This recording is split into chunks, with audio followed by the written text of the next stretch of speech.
Factory default is standard mode. To begin, press and hold square for 3 seconds.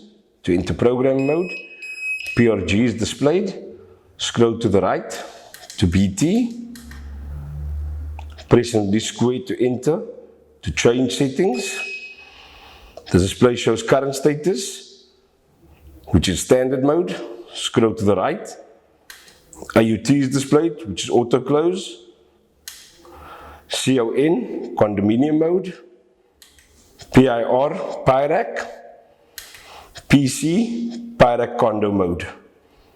If selecting auto close condo, Pirac, or Pirac condo mode, the auto close time is on default for 15 seconds, but can be changed from 1 second to 254 seconds.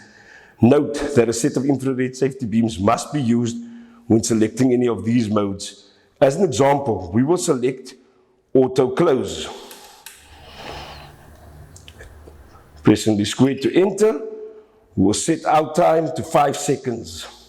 Scroll to the left. Pressing this square to save. Display shows new settings saved.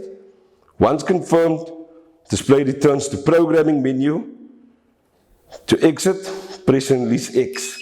Display shows RDY.